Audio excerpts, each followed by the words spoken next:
Rekan semua, di sini apa yang akan kita diskusikan semuanya terkait dengan komunikasi bisnis yang efektif.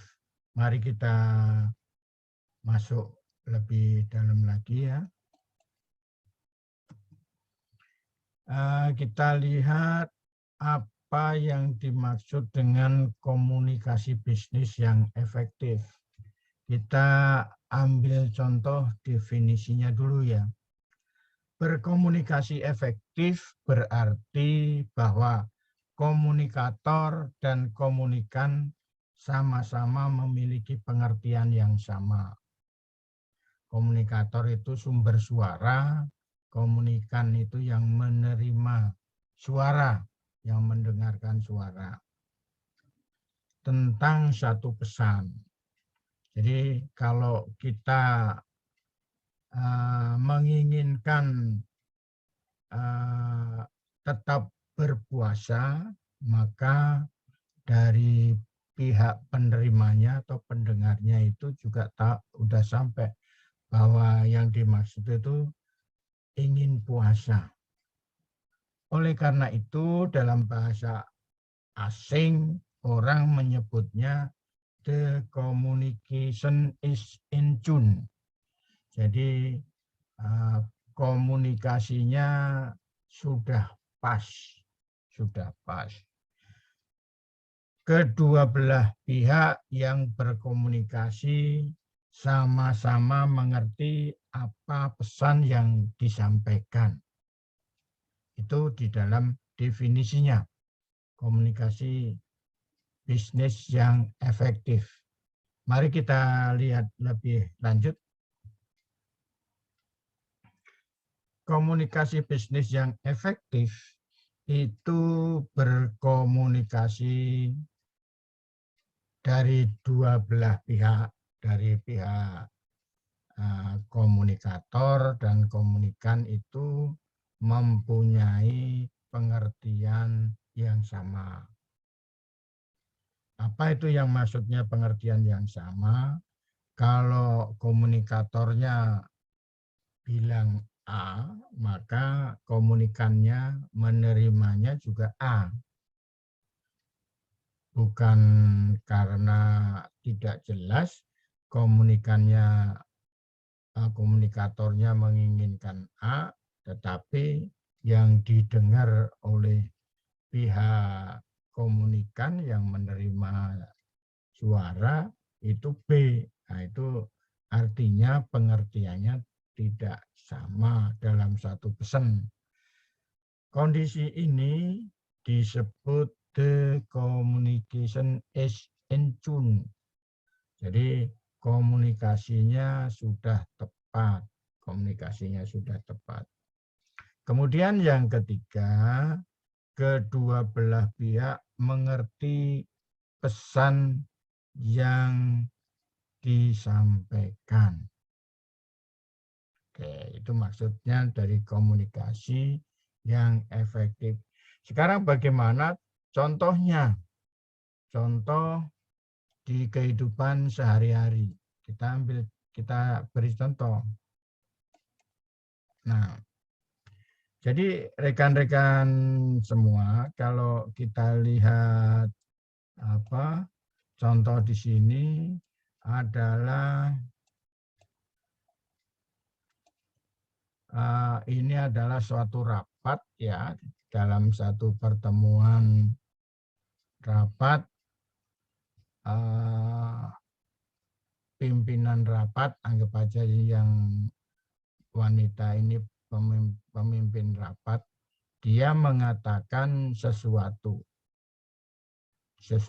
ya, anggap aja saya menginginkan bahwa pekerjaan yang akan kita jalankan ini akan berhasil dengan baik. Semua anggota di dalam rapat itu sepaham dengan keinginan itu, maka mereka akan mengatakan iya semuanya. Di sini diberi simbol jempol, artinya setuju. Jadi apa yang dibicarakan oleh komunikatornya akan diterima, dimengerti oleh komunikannya.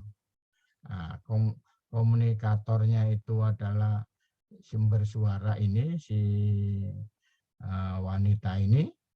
Kemudian komunikannya adalah para anggotanya ini, pendengarnya ini. Nah, mereka siap untuk menerima pesan ini sesuai yang diinginkan daripada komunikatornya. Itu salah satu contohnya. Artinya komunikasi ini efektif. Komunikasi yang terjadi di sini efektif. Apa yang disampaikan pihak komunikator dimengerti oleh komunikannya. Itu komunikasi efektif. Mari kita lanjutkan lagi. Nah, ini satu keluarga. Satu keluarga duduk di kursi dalam satu ruangan yang sama. Masing-masing asik dengan HP-nya. Si ibu asik dengan HP-nya browsing tentang fashion, ya kan? Ada sepatu, ada sesuai dengan dunianya. Kemudian yang laki-laki, anaknya ini sibuk dengan HP-nya juga, tapi yang di browsing tentang makanan, ya kan? Wah, asyik. Nah, anak perempuannya, dia asik juga dengan HP-nya sendiri. Yang di browsing adalah masalah pakaian-pakaian anak-anak, ya kan? Kemudian bapaknya juga browsing sendiri, asik sendiri dengan HP-nya. Yang di browsing adalah teman-teman kencannya. Nah, jadi dalam satu keluarga itu masing-masing sibuk dengan dunianya sendiri. Nah, artinya dia tidak ada komunikasi tidak efektif, yaitu hanya kumpul bareng aja, kumpul bareng. Ini contoh yang tidak efektif. Kemudian dalam satu rumah tangga ada suami istri, anak 3, pada saat sarapan mereka, si ibu sudah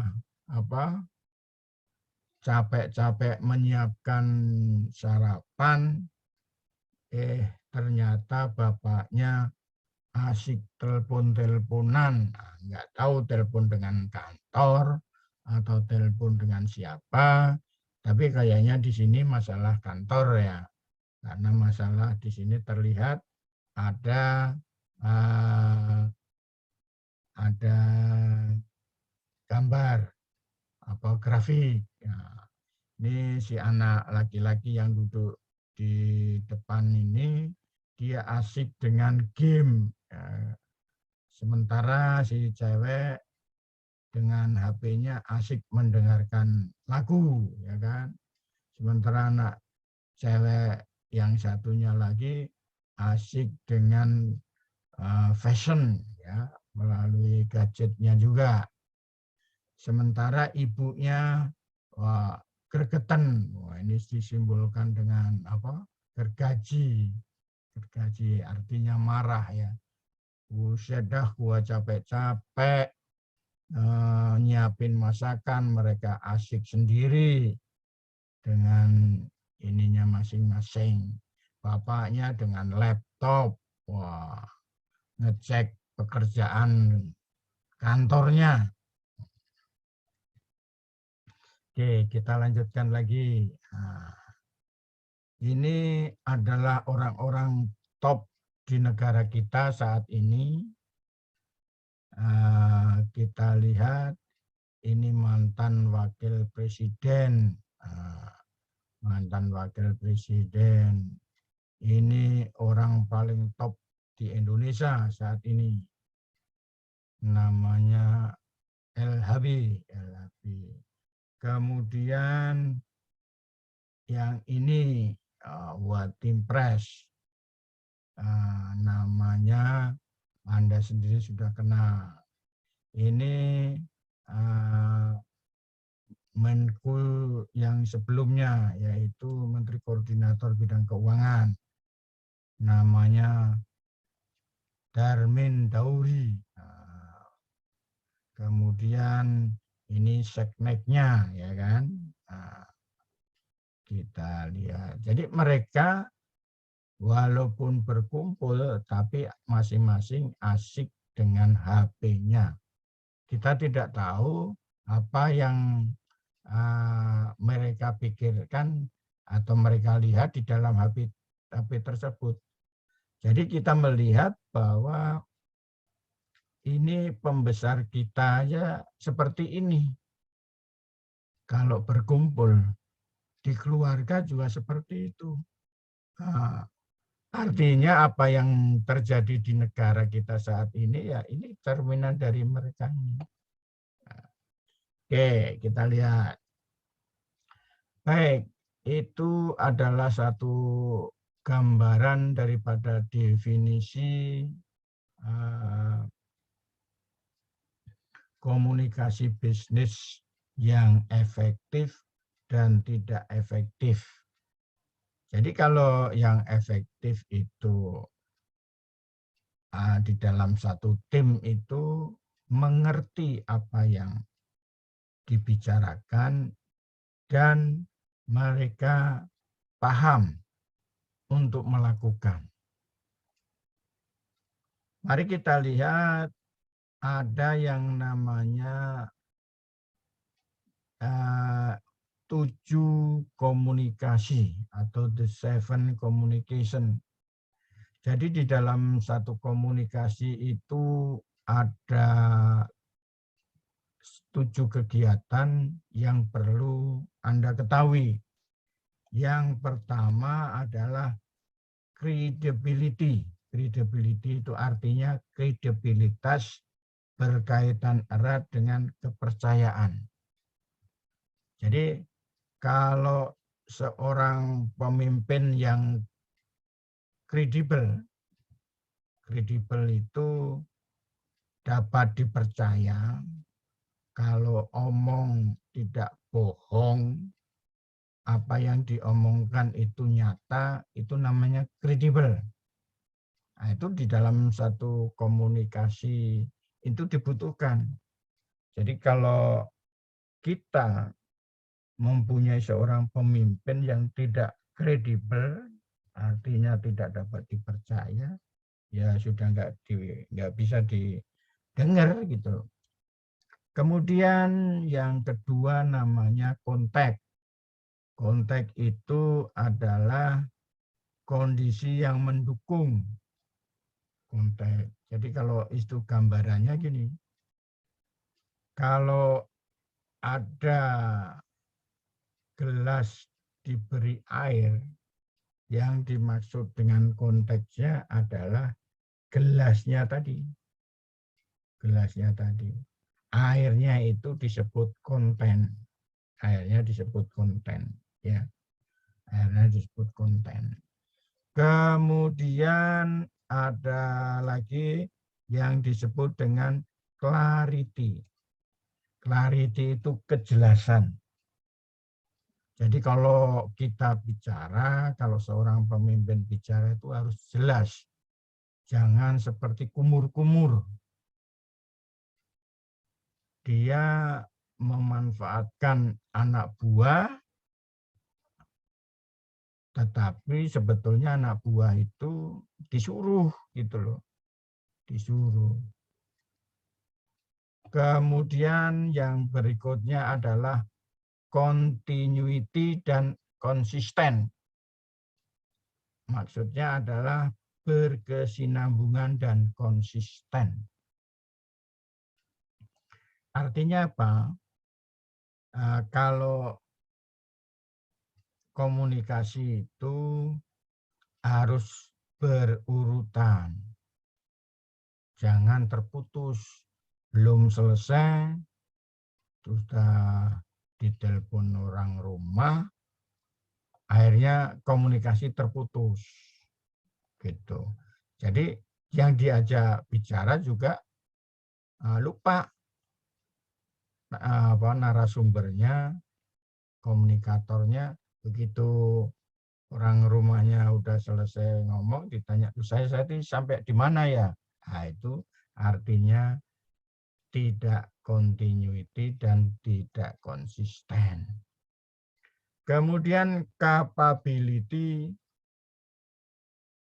of audience, tingkat pemahaman audiens.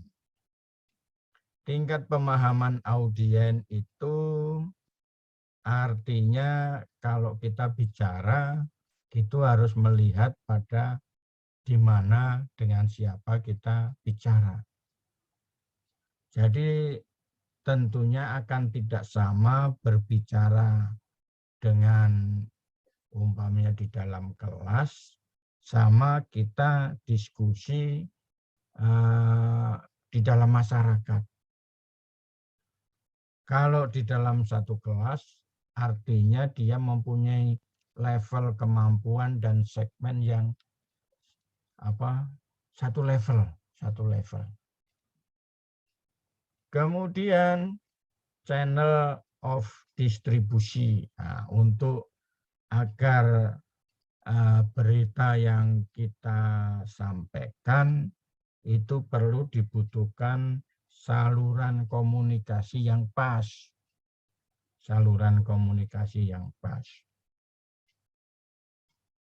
Oke, kita jelaskan, kita lanjutkan lebih ke berikutnya lagi.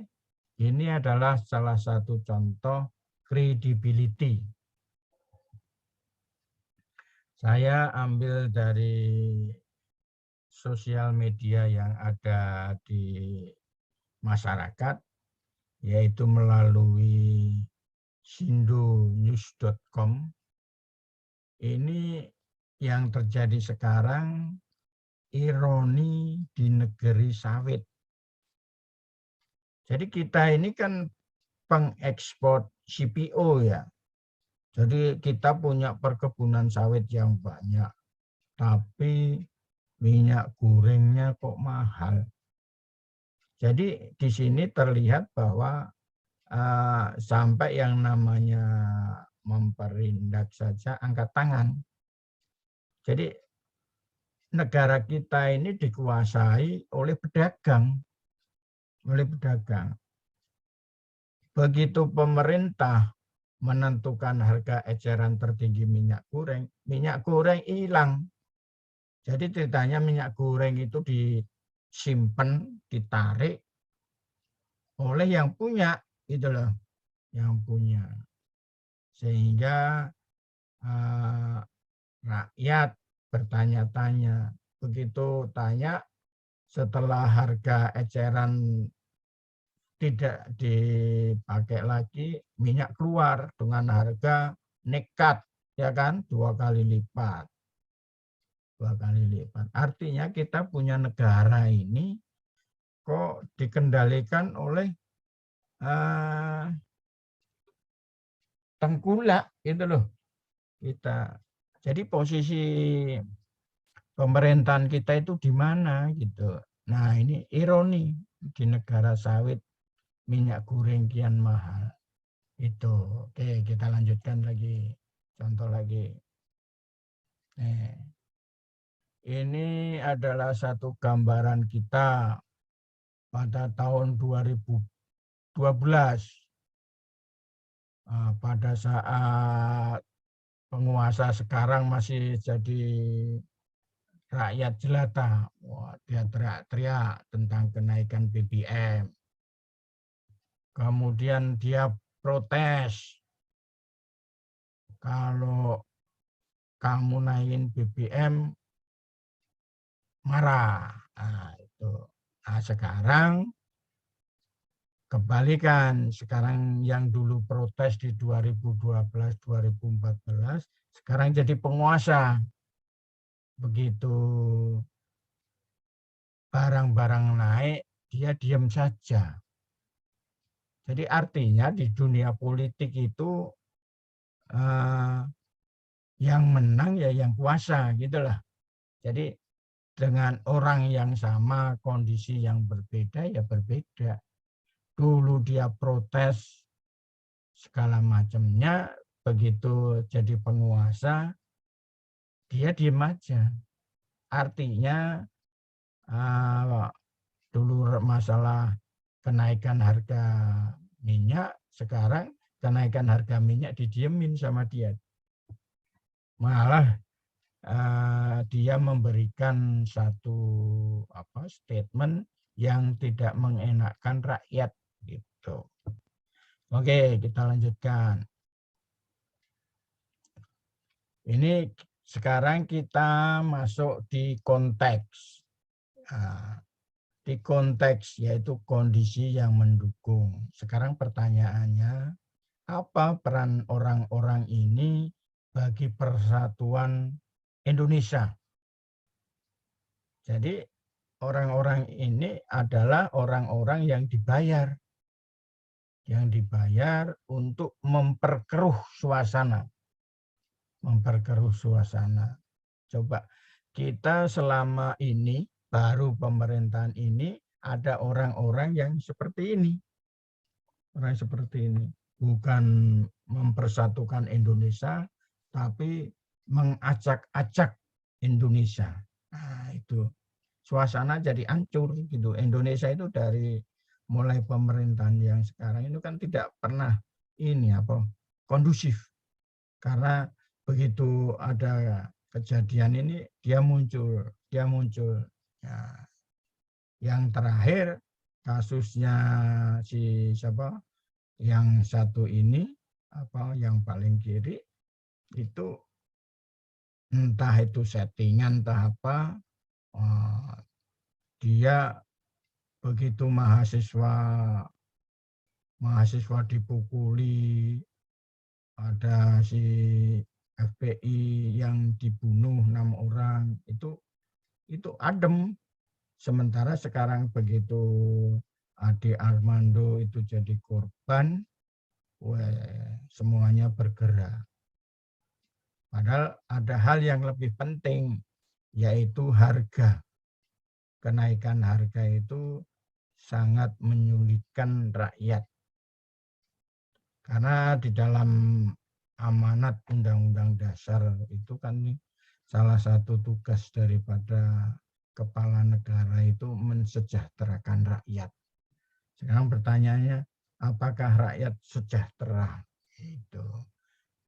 Jadi di dalam satu konteks ini, kita ini diwadahi sesuatu yang kok di dalam satu pemerintahan itu ada, diciptakan dan dibayar, gitu loh. Kelompok-kelompok yang seperti ini. Baik, sekarang kita melihat masyarakat adil dan makmur.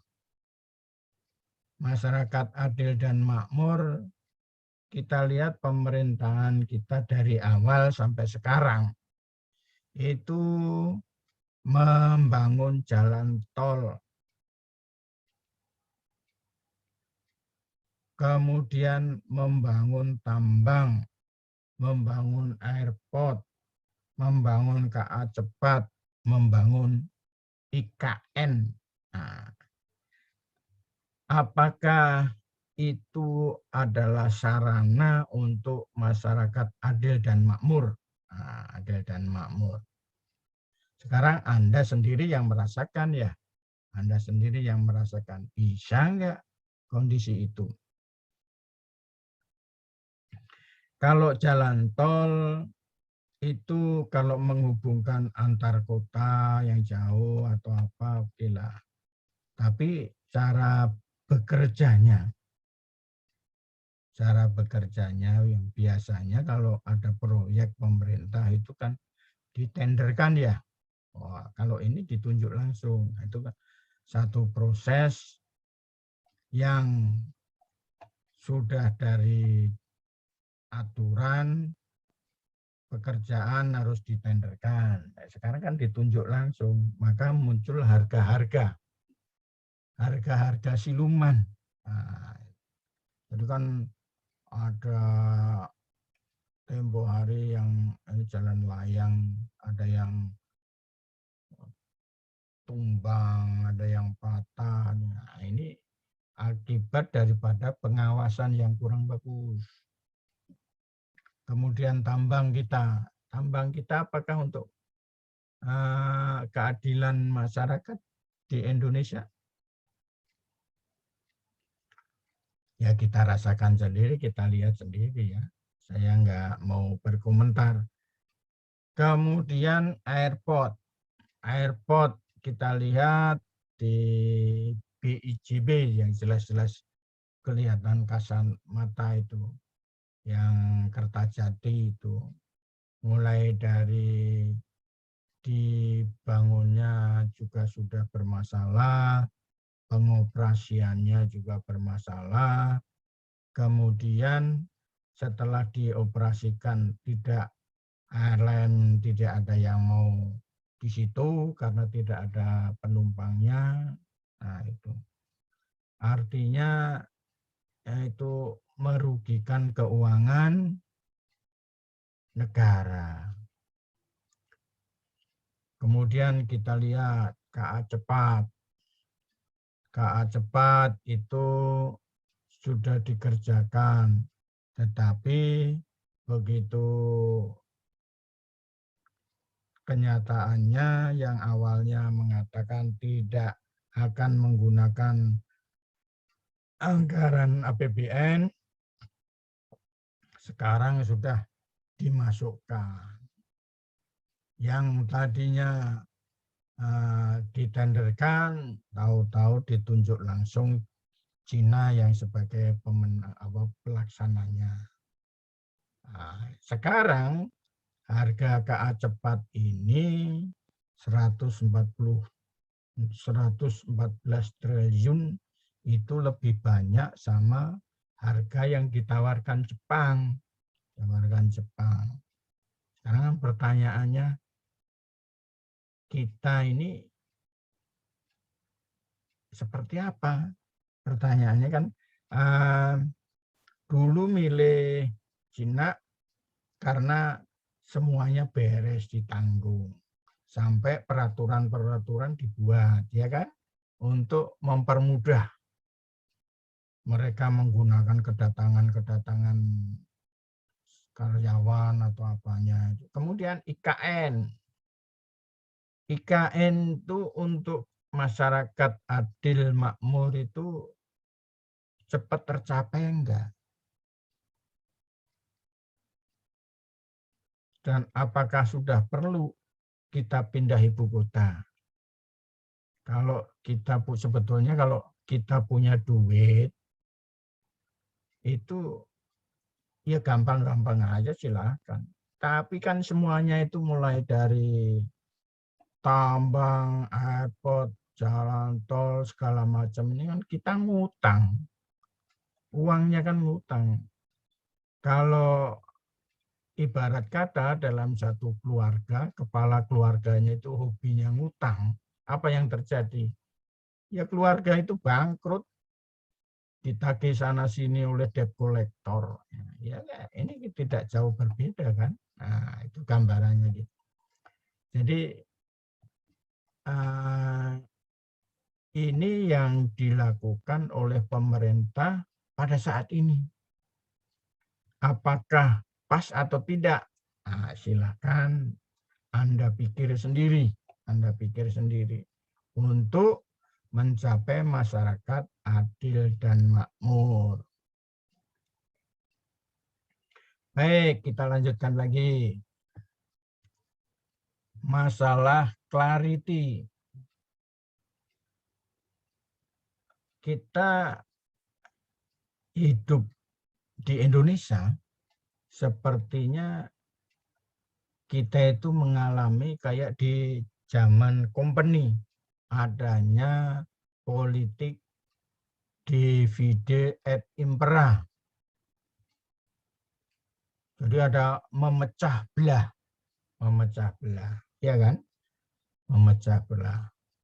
Itu jelas-jelas di depan mata kita bahwa kita sejak dulu juga tidak ada bermasalah, sekarang dicari-cari masalah. Yang diobok-obok itu Islam. Diadu sana, diadu sini. Orangnya yang ngobok-obok itu ya mengaku Islam, itu yang aneh. Kemudian muncul orang saling serang, dibuat antara agama satu dengan agama yang lain, menyerang. Bahkan orang yang bukan agamanya menyerang agama orang lain. Dan itu didiamkan lagi. Gitu. Nah, dan terjadi akhirnya terus bererot selama 2 periode ini. Apa seperti itu negara kita mau dipertahankan ya. Jadi ini saya hanya mengambil shortcut yang ada di masyarakat. Kemudian kita lanjutkan tentang continuity dan konsisten. Jadi apa yang dikerjakan itu harusnya kan meningkatkan pendapatan ya. Nah, sekarang kan pertanyaannya apa yang kita rasakan? Harga naik, ya kan? Terjadi korupsi di mana-mana. Ya, kita mempunyai sekarang ini yang bisa bergerak ya mahasiswa sama buruh. Orang elit-elit aja udah kita lihat di dalam pemerintahan itu rakyat pada kesulitan, mereka enak-enak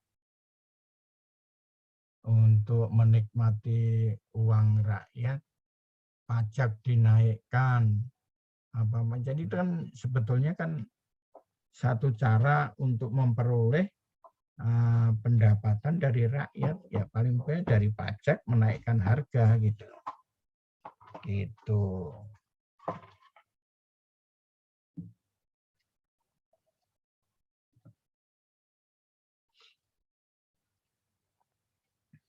Baik, kita lanjutkan. Kemudian kita masuk ke capability of audience atau tingkat pemahaman audiens. Jadi di dalam berkomunikasi itu kita juga harus melihat audiens yang kita ajak bicara. Kalau audiensnya orang pasar, orang yang ada di pasaran umum, maka kita tidak boleh menggunakan atau komunikator memanfaatkan hal-hal yang tidak dimengerti oleh mereka. Jadi kita harus melihat kemampuan. Contohnya kalau kita umpamanya ceramah. Ceramah itu kita ceramahnya di mana? Ceramah di tempat umum, ceramah di kampus itu berbeda. Kalau di kampus dia mempunyai level pendidikan yang sama masing-masing ya. Kemudian kalau kita ceramah di tempat umum di mana pendengarnya atau audiensnya itu berbagai jenis, ya kita juga mencari materi yang sifatnya standar dasar gitu, agar ceramah kita itu bisa diterima oleh mereka. Mari saya ambilkan contoh channel of distribusi. Jadi kita perlu membutuhkan saluran untuk komunikasi. Contohnya gini, kalau kita mau berkomunikasi dengan seorang penyanyi, maka diskusilah tentang hubungannya dengan seni suara. Kita ngobrol dengan seorang penyanyi, yang kita obrolkan masalah jalan tol. Bagaimana membangun jalan tol? Ya nggak nyambung. Tetapi kalau kita bangun komunikasi itu tentang nada, maka mereka di channel A ini akan langsung dimengerti. Jadi kalau kita bicara sesuai dengan frekuensinya, maka antara komunikator dan komunikan itu akan nyambung.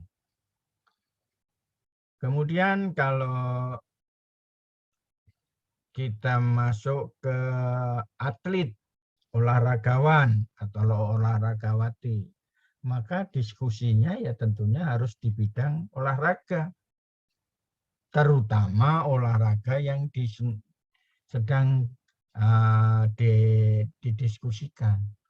Umpamanya basket, ya kita bicara tentang basket. Orang-orang terkenal di lingkungan basket, nah itu mereka pasti paham dan tertarik. Kemudian kita bicara tentang diskusi dengan seorang chef.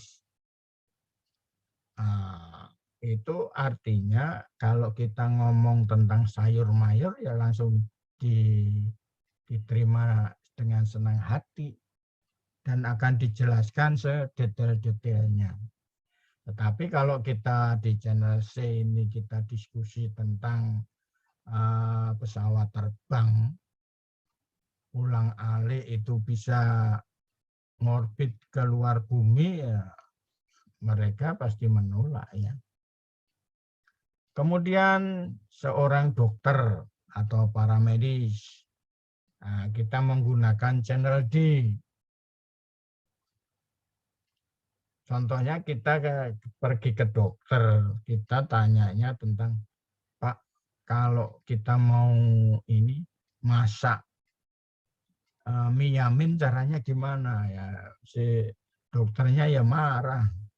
Enaknya yuk kamu datang ke warung mie yamin sana. Nah, makanya kalau ke dokter ya tanya tentang kesehatan. Dok, ini kok saya pegel linu ini, pasti dijawab dengan senang hati oleh dokternya. Kemudian kita di channel E ini ketemu dengan seorang insinyur bangunan. Nah, kita tanya tentang bangunan atau tentang jalan tol, ya ini sesuai. Nah, itulah kita membangun satu komunikasi itu disesuaikan dengan channelnya atau salurannya. Jadi kalau kita bicara itu harus mempunyai, ini kita bicara dengan siapa. Oke, kita lanjut.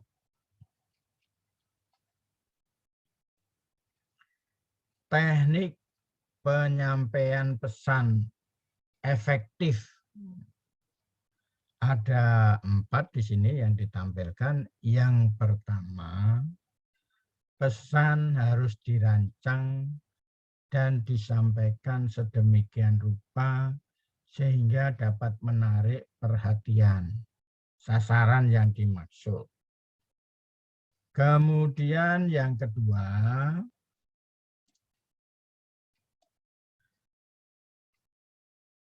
pesan harus menggunakan tanda-tanda pengalaman yang sama antara komunikator dan komunikan, ya kan? Jadi mempunyai sama. Nanti kita jelasin satu-satu, ya.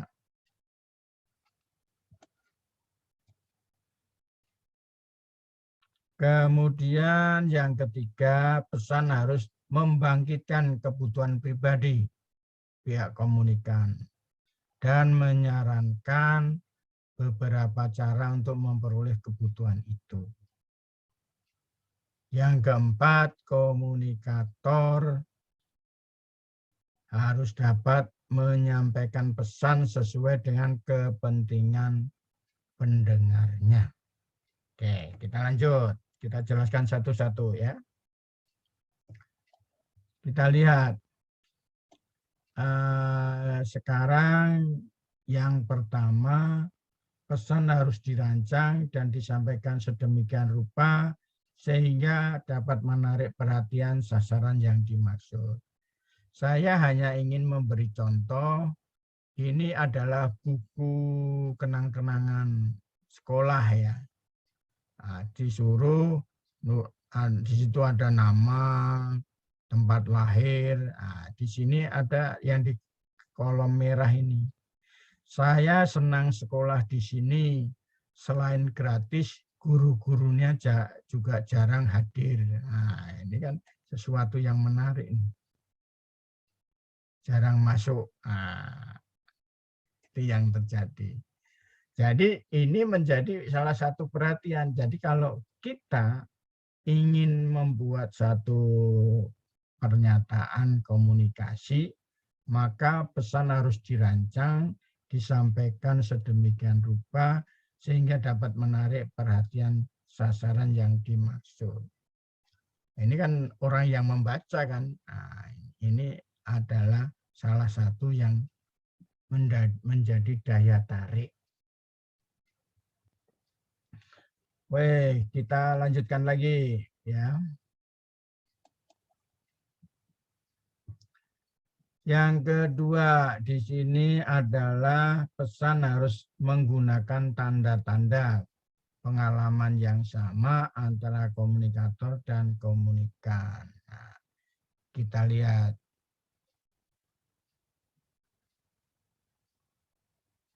Jadi di sini adalah saya ambil dari kelompok WA. Di sini dia mengatakan, Assalamualaikum kawan. Kawan-kawan, mohon doanya, beliau adalah suami saudari kita Happy. Nah, ceritanya lagi sakit ya kan. Amin, semoga selalu dalam lindungannya, pulang selamat, tidak kurang satu apa. Ini artinya umroh nih ya, dia pergi umroh.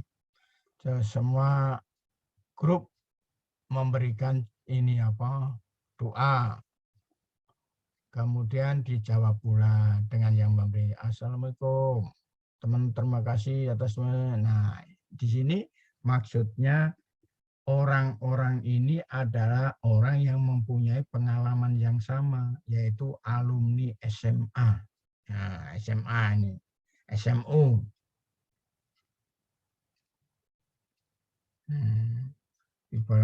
Kemudian kita masuk ke yang berikutnya, yang ketiga. Pesan harus membangkitkan kebutuhan pribadi pihak komunikan menyarankan. Nah, ini kita lihat. Ini contohnya adalah ada 5 cara hidup dan bahagia. Yang pertama, cintai Allah. Yang kedua, tidak merugikan orang lain, ya kan? Kemudian selalu memaafkan, berbuat baik, be positif. Nah, jadi ini adalah satu komunikasi untuk membangkitkan hidup bahagia. Nah, dia memberikan satu, dan ini menarik. Karena ini dibutuhkan oleh manusia ya. Oke, kita lanjutkan. Sekarang kita masuk yang keempat. Komunikator harus dapat menyampaikan pesan sesuai dengan kepentingan komunikan. Karena saya diskusi dengan mahasiswa, di sini saya ambilkan contoh cara sederhana bikin latar belakang masalah di bab 1. Nah, untuk rekan-rekan semua yang ini begitu yang mau membuat skripsi melihat ini, wah tertarik ini. Karena memang nanti atau sedang bikin SUP. SUP perlu menulis bab 1, bab 2, dan bab 3. Latar belakang ini kan ada di bab 1 ya. Nah ini wah gimana nih? Siapa tahu menarik ya itu. Baik rekan-rekan semua, di sini ada 5 langkah menyusun pesan. 5 langkah itu yang pertama adalah atensi atau perhatian, kebutuhan atau need, kepuasan atau satisfaction, dan visualisasi serta tindakan. Ada 5 tahap ya untuk membuat satu pesan. Banyak amat tahapannya. Ya mari kita lihat.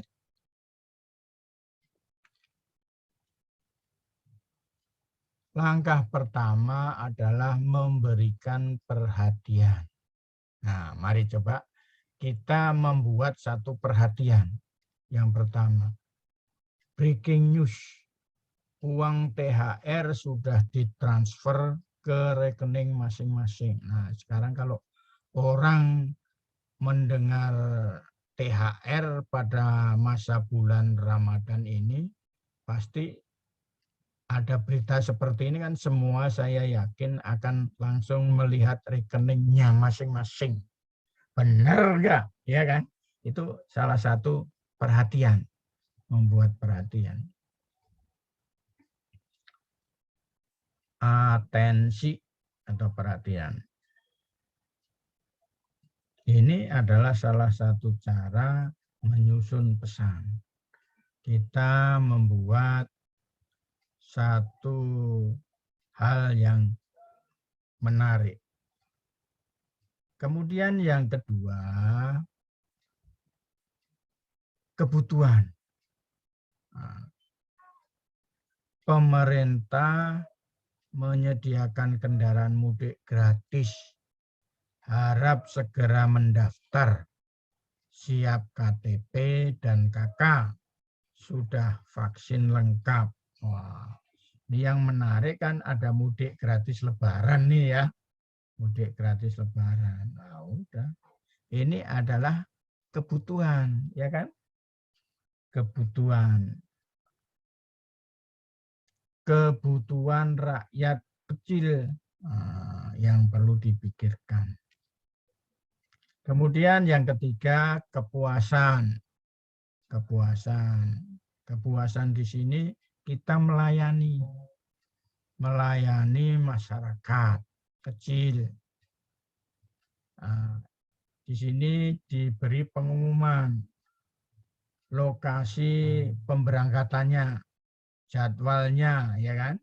Ada jadwalnya, ada lokasinya, ada syarat, ada kriteria. Syaratnya yang bisa naik gratis, mudik Lebaran gratis, KTP Jawa Tengah. Wah, karena ini kebetulan Jawa Tengah ya. Kemudian vaksin booster. Waduh, kalau udah booster udah 1, 2, 3 ya kan.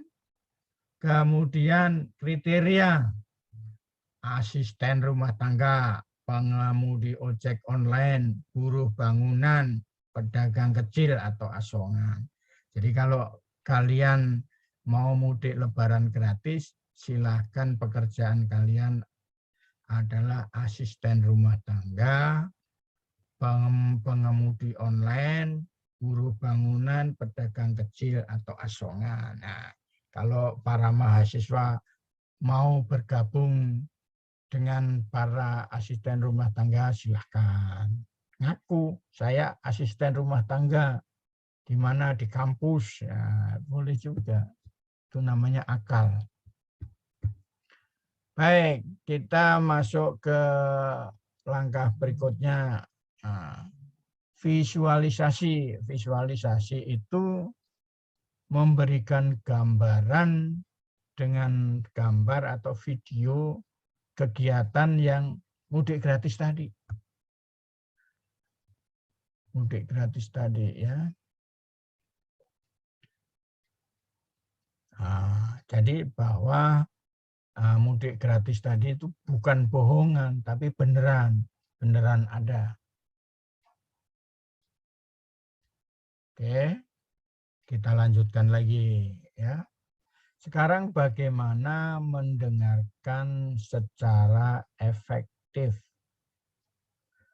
Jadi ada komunikator dan ada komunikan. Bagaimana caranya kita bisa menjadi pendengar yang efektif? Caranya adalah dengan kita mendengar secara kognitif. Yang pertama, kognitif itu apa? Yaitu mendengar berdasarkan intelektual kita. Kalau Anda seorang mahasiswa, itu di dalam mendengar sesuatu berita, itu perlu dinalar. Apakah berita ini benar atau tidak? Nah, itu namanya kognitif. Jadi kalau ada seorang mahasiswa begitu menerima sesuatu tanpa cek and recheck, langsung di-share ke grup lain. Nah, itu namanya artinya Anda tidak efektif. Nah, kemudian juga yang kedua secara emosi. Anda mendengar apa yang diucapkan sumber itu, komunikator, itu dengan satu pemikiran, ini benar atau tidak. Kalau benar ya kita acungi jempol, kalau salah ya kita marahin dia. Itu namanya secara emosi. Itu termasuk salah satunya bagaimana mendengar secara efektif. Kemudian kita lanjutkan. Rekan-rekan mahasiswa semua, mendengar secara efektif. Yang kedua adalah Anda perlu tahu, orang kalau ngomong itu hanya didengar 25% saja. Yang 75% itu menguap. Maka kalau ngomong itu yang penting-penting saja. Yang nggak penting nggak usah diomongin. Kecuali kalau Anda mendengar pelawak. Pelawak pun kalau banyak ngomong juga udah nggak lucu. Yang membuat orang bisa ketawa saja. Oke, kita lanjutkan lagi. Mendengar secara efektif yang ketiga. Kalau kalian ada orang bicara, berhentilah bicara dengan orang atau teman di sekitar kamu. Yang kedua, satu percakapan saja. Satu, Anda berhenti bicara. Yang kedua, yang ngomong adalah komunikator saja. kalian jangan ikut ngomong. Yang ketiga, berhenti mencela. Jadi jangan banyak komen, dengerin aja dulu. Itu baru nanti namanya efektif. Dan membiarkan komunikator menghabiskan bicaranya. Jadi begitu rekan-rekan. Jadi kalau kalian ingin mendengarkan secara efektif, jangan ngomong sama teman. Dengarkan narasumber, komunikator. Jangan komentar sebelum omongan habis. Yang keempat, biarkan orang lain bicara. Si komunikatornya tadi. Ya, gitu. Oke. Kemudian dari saya cukup sementara untuk diskusi ini. Kita lanjutkan dengan diskusi ya. Kita lanjutkan dengan diskusi. Jadi rekan-rekan semua, saya tawarkan dulu sama rekan-rekan untuk awal. Mungkin ada pertanyaan, silakan kalau ada yang mau bertanya.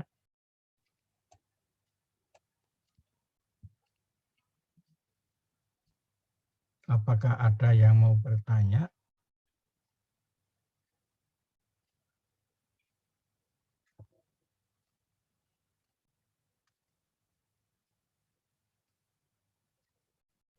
Kalau tidak ada, saya akan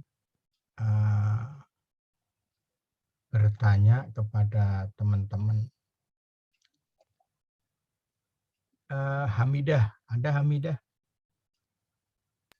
Ya, Pak. Ngerti nggak apa yang saya jelaskan?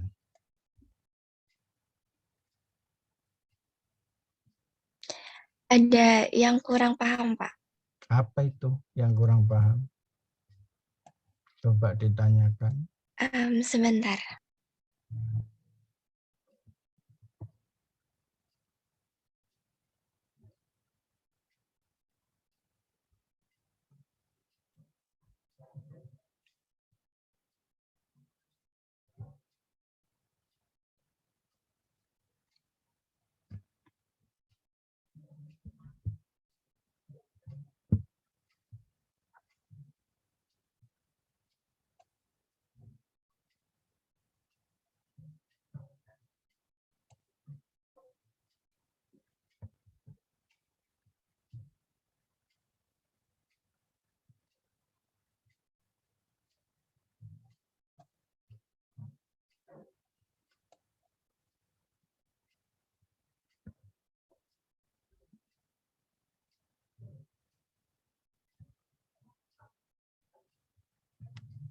Yang mana? Baik, sambil menunggu Hamidah mencari yang tidak tahu, saya akan lihat yang lain, yaitu ada Destiani Amalia Putri. Ada Destiani. Oh, orangnya nggak ada. Kemudian ada Selvia.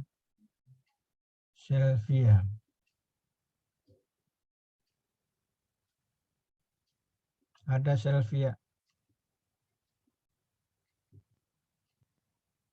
Ada Sarian. Ya, Pak. Selvia hadir. Hadir. Selfie yang di dalam satu komunikasi itu ada salah satunya menyebut harus clarity. Maksudnya clarity itu apa? Sebentar, Pak.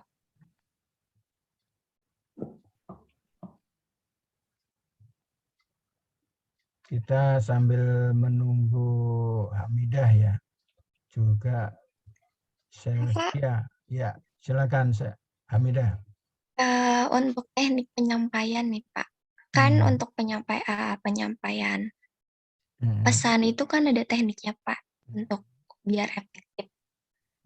Tekniknya itu apa aja Pak? Jadi kita untuk menyampaikan satu pesan itu harus melihat audiennya, pendengarnya. Kalau pendengarnya itu umpamanya kita contohkan kita ceramah di masjid itu kan ada mulai dari tukang sapu sampai ada direktur. Nah, kita kan kalau menyampaikan dengan satu level direktur, semuanya yang level-level di bawahnya tukang sapu juga nggak nyampe. Jadi kalau kita ceramah di masjid contohnya, ya kita yang umum.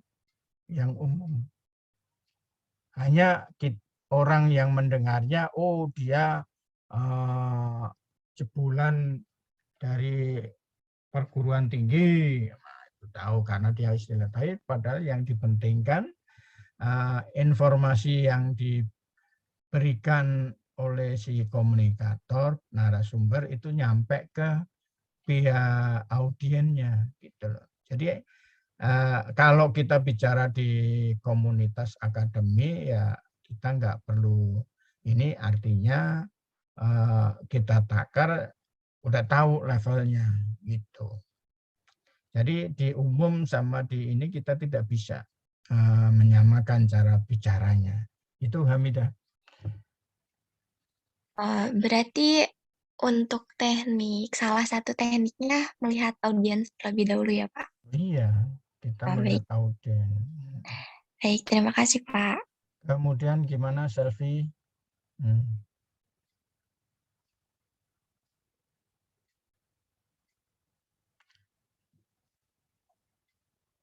Udah ketemu Selfie? Clarity.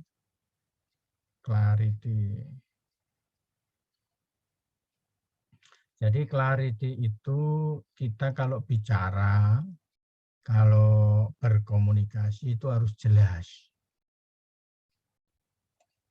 Harus jelas dan lengkap. Apa bedanya laporan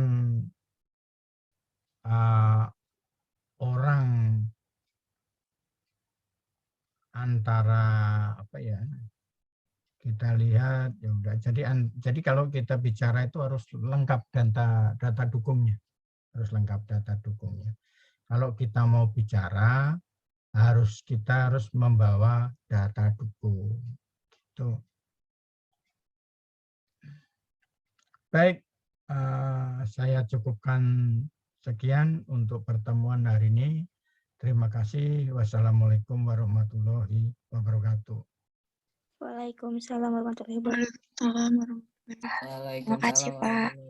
Terima kasih Pak. Yuk, sama-sama.